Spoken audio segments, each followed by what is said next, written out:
संजय सिंह को कल ईडी ने हिरासत में ले लिया और इसीलिए कल मनीष सिसोदिया की जमानत पर सुनवाई हो रही थी। उसका बहुत ज्यादा हल्ला नहीं मचा, लेकिन वो सुनवाई कल नहीं पूरी हुई थी और आज भी नहीं हुई है। यह 12 अक्टूबर को पूरी शायद हो जाए।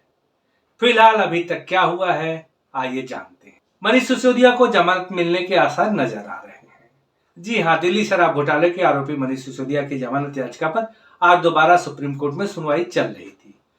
बुधवार 4 अक्टूबर को सुप्रीम कोर्ट ने ईडी से आपको शराब घोटाले का आरोपी क्यों नहीं बनाने पर सवाल पूछा था। अदालत ने कहा कि ईडी का कहना है कि रकम एक राजनीतिक दल को गई है। तो सुप्रीम कोर्ट ने पूछा कि अगर राजनीतिक दल लाभार्थी है तो आम आदमी पार्टी को आरोपी क्यों नहीं बनाया। अब कुछ ऐसे सवाल थे बात सुनने के बाद कि लोगों को लगने लगा कि सिसोदिया पहले से अंदर हैं। अब संजय सिंह भी 10 अक्टूबर तक हिरासत में ले लिए गए हैं, तो पूछताछ के लिए अब नंबर आपका है। आपका मतलब तो केजरीवाल। तो क्या केजरीवाल जेल जाने वाले हैं? ये तो वक्त बताएगा। तो क्या केजरीवाल जाएंगे जेल और मनीष सिसोदिया को मिलेगी बेल?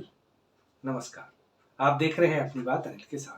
यह तो कल 4 अक्टूबर को माननीय कोर्ट ने कहा था। आज 5 अक्टूबर को बहस इस प्रश्न के आगे बढ़ी तो तगड़ी बहस हुई। माननीय सुप्रीम कोर्ट ने additional solicitor general SV. Raju से पूछा कि लिक्कर ग्रुप की इस बातचीत में मनीष सिसोदिया क्यों नहीं है, जो चैट दिखा रहे थे। आप उन्हें मनी लॉन्ड्रिंग के मामले में कैसे लाए? और सुप्रीम कोर्ट ने पूछा कि मनीष सिसोदिया के पास सीधे पैसे भी नहीं आए।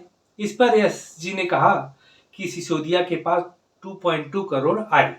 फिर सुप्रीम कोर्ट ने पूछा कि सबूत कहां है अगर आए? आपको घटनाक्रम साबित करना होगा। देखने पर तो लगता है कि मनीष सिसोदिया इसमें कहीं शामिल ही नहीं है।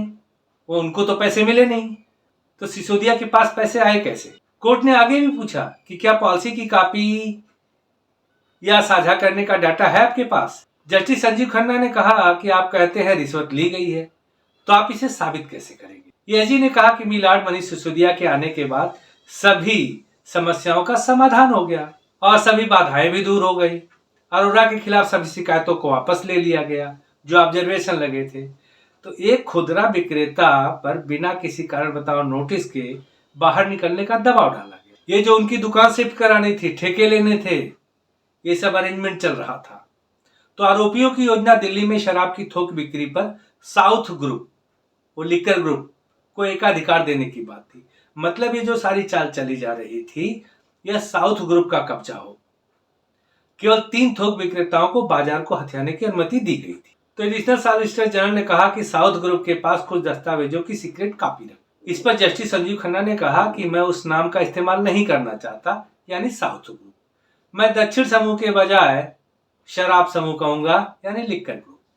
जस्टिस संजीव खन्ना ने आगे कहा कि शराब समूह या नायर में से किसी ने भी दी हुई तारीख तक मनीष सिसोदिया से मुलाकात नहीं की। जियो यानी ग्रुप ऑफ मिनिस्टर दस्तावेज एक दिन पहले तैयार हो चुका था। तो संजीव खन्ना ने आगे कहा कि कृपया आयोग से निर्देश लें कि क्या मंत्रिपरिषद के बीच प्रसारित दस्तावेज जिनकी सॉफ्ट कॉपी कथित रूप से साझा की गई थी, लैपटॉप में पाए गए दस्तावेजों के सॉफ्ट कॉपी के समान है क्या? इस पर एजी ने कहा कि पहले था कि 5% शुल्क न्यूनतम होता, अब इसको बढ़ा करके 12% कर दिया गया और इनके लाभ को सुनिश्चित करने के लिए इसे 12% तय किया गया। और इसके बाद एएसजी ने कुछ चेक्स भी दिखाए और एएसजी ने आरोपियों के होटल बुकिंग के जरिए कोर्ट को उनकी मुलाकातों के बारे में बताया। सुप्रीम कोर्ट ने कहा कि हम समझते हैं कि नीति में बदलाव हो रहा है और हर कोई ऐसा बदलाव चाहता है जो उनके लिए फायदेमंद हो। यह तब होगा जब हम कहेंगे कि विशेष समूह भेदभाव पूर्ण है, और जब किसी का फायदा है तो भेदभाव होता ही है। अब बिना पैसों के विचार के यह अपराध कैसे हो सकता है? अगर हम इस हद तक चले जाते हैं कि नीतिगत फैसला लेते समय कोई दबाव समूह या निहित स्वार्थ न हो, तो कुछ दबाव संघर्ष हमेशा बना रहेगा। बेशक रिश्वत नहीं ली जा सकती, लेकिन स्वार्थ तो होता है। एसजी ने आगे कहा कि विजय नायर के आचरण को देखें, व्हाट्सएप चैट से पता चलता है कि उनकी भूमिका है इसमें। सुप्रीम कोर्ट ने ईडी के वकील से पूछा कि क्या आपने विजय नायर सिसोदिया को रिश्वत के बारे में बात करते सुना है और क्या यह स्वीकार्य होगा? क्या बयान एक सरकारी गवाह द्वारा सुना सुनाया नहीं है? यह एक अनुमान है, लेकिन सबूतों पर आधारित होना चाहिए इस बयान को।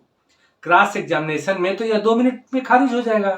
सुप्रीम कोर्ट ने पूछा कि इस ईमेल में वैट को कम करने के साथ साथ लाइसेंस शुल्क भी बढ़ाने में क्या गलत है, और यह राजस्व के अनुपात में है। इस पर एएसजी ने कहा कि इसके बारे में पड़ताल की गई थी और पाया गया कि सभी ईमेल एक जैसे थे। अदालत ने कहा कि हो सकता है, लेकिन कुछ नौकरशाह अपने तरीके से नोट तैयार करते हैं, उनकी राय सरकार से भिन्न हो सकती है। एएसजी ने जवाब में कहा कि कानूनी राय ने इसकी अनुमति नहीं दी, लेकिन फिर भी यह बनाया गया। इस पर कोर्ट ने कहा कि कानूनी राय नीति पर नहीं हो सकती। हम वकील और न्यायाधीश हैं, हम यहाँ नीति बनाने के लिए नहीं हैं।